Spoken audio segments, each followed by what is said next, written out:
What's going on, guys? I'm Andrew. I'm Jason. And this is Movie Source. Today we're going to be reviewing Finding Dory.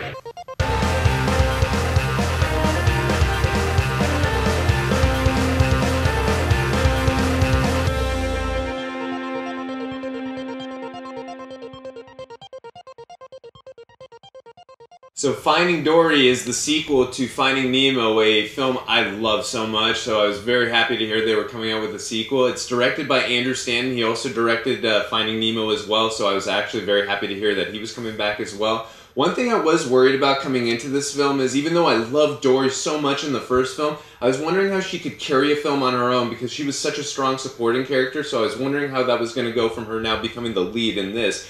And I gotta say, it's phenomenal. I love this movie so much, and she really did a great job as the lead in this film, and she carried it for sure. Oh yeah, definitely. Ellen DeGeneres was super funny, and it's not like she was alone. There was definitely plenty of great characters in this movie for her to work off of, but yeah, she was really good in the leading role. And this movie was, actually, I was expecting it to be good, but I think it was better than I thought it was going to be.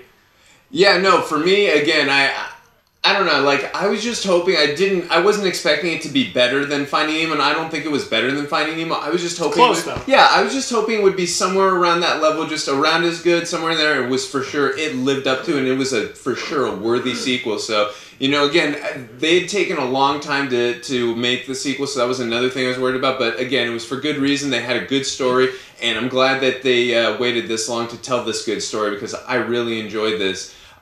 Just again, like you said, there was a lot of good supporting characters. Again, we got Marlin and we got Nemo back. I love that bond and chemistry between the father and son, and also the bond between all three of them. You really get that family sense whenever they're together, and it's just, I really love it whenever they're together, like I said. So, great job by Albert Brooks. I will say, even though the kid who did Nemo in this was still pretty good, I did miss having the kid from the first movie. I think it was Alexander Gould, I think his name was. And again, this kid was fine. But he's much older now, so... Yeah, no, of course. It's totally understandable why they didn't have him back. But that being said, I did miss hearing his voice. It was a little bit noticeable not hearing him because I just recently rewatched Finding Nemo. So... But that being said, we got a couple supporting characters coming back, so that was cool to see. And then also we got a few new supporting characters, and I gotta say, like in the first film, I really enjoyed all the supporting characters apart from our leads as well, and that was something I was enjoying on top of the good story that was being told. Whenever you're watching some of these characters on screen, you're really enjoying what you're seeing. It's very entertaining, and like you said earlier, the comedic timing in this film, and I think it's funnier than the first film. It's a funnier movie than Finding Nemo, and they did a good job of telling a very similar story, a similar plot line in a pretty different and unique way. So they definitely, they didn't want to copy the first movie, but it still has that same feel without feeling too similar. Definitely, and also I thought what this film did a really good job of. I thought the pacing was really good. The transition from scene to scene was really good. Some of the non-linear storytelling, when Dory's trying to retrace her steps when she's trying to find her parents, was a really good job. Very easy to follow, and like I said, a lot of laughs. You could hear in our audience there was so many laughs. So I was really enjoying that as well. And a lot of good jokes too that kids will not pick up on, but the older people, the adults, will laugh at that. Yeah, and just to add on what you just said, again, what this film did a great job of, just like in Finding Nemo and like most Pixar films, it had a lot of good stuff for both adults and children. It can be viewed and liked and enjoyed by both. So it did a really good job, and Andrew Stanton deserves a lot of credit. He told a really good story. Also, I gotta say, Ed O'Neill was phenomenal as the octopus. I loved watching all his scenes, especially him and Dory together. Just, they have really good chemistry, and Dory with anyone, with any of the fish or any of the sea characters in the film. She has great chemistry with everyone. All right, now we're going to talk a little bit of spoilers in this movie, so if you haven't seen it and you don't want to hear anything, click right here and you can skip to the end of the video.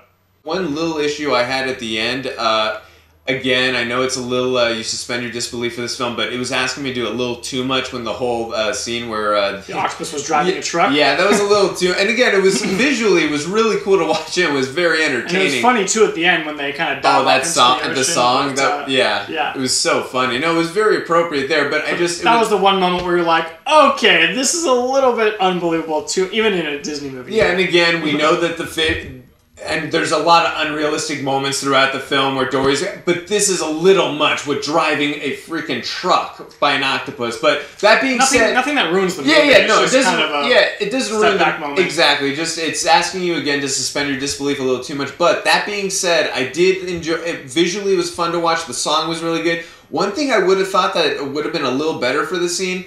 we got Ed O'Neill's character, the octopus. I think it's Hank, right? Mm-hmm. Hank. So Hank is in the truck, and he's trying to help. Dory is pleading for Hank to help her out and to throw her back in the ocean, or to come with her rather. And I thought that was cool and all, but it's like it was taking too much time for me. I would have thought a perfect arc for Hank, because he wanted to go to Cleveland so bad. Without Dory like pleading for Hank to take Dory back in the ocean. I would have loved it if he would have just grabbed her, just jumped back in the ocean without her even saying anything. That would have been his character arc. Then you don't have to go in that whole crazy truck sequence. But that being said, it was still, like I said, it was still a visually fun scene. It was definitely very fun and entertaining. But I just, from a story perspective, from a character arc, even though we still had a great character arc from Hank, he accepted living in the sea with Dory and the friends and becoming the substitute teacher. He still accepted that, and there was still a great character arc. I just thought it would have even been a little even better of a character arc had he just done a little earlier without Dory like wasting time. Even though it's funny to hear Dory wasting time with the speech and all, but I just would have liked it again, a little better character arc if he would have just grabbed Dory, jumped right away in the ocean, and then again just. Right there. Kind of solidifies that his full arc where he willingly and is helping Dory going back into the ocean. Absolutely. All right, so that being said, we're going to give a score for this film. I thought the film was very well paced. I thought it was very entertaining. It had a lot of comedic moments that really hit the mark. It was very balanced. I love the tone of this film was really good. It's a very good family film and even a little bit of an adventure film. The voice cast, again, spot on, from Ellen DeGeneres to Albert Brooks, Ed O'Neill, the rest of the gang. Everyone is fantastic. I think also we had Idris Elba in there as one of the SEALs. Awesome to hear Idris Elba in there. He's doing so much voice work lately. I'm going to give this film a 9 out of 10.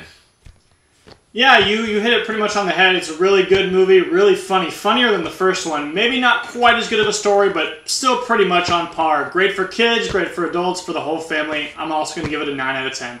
Alright guys, that's going to do it for this video. Let us know what you thought about this movie in the comments section, and if you like these videos, you can hit the subscribe button. See you guys next time.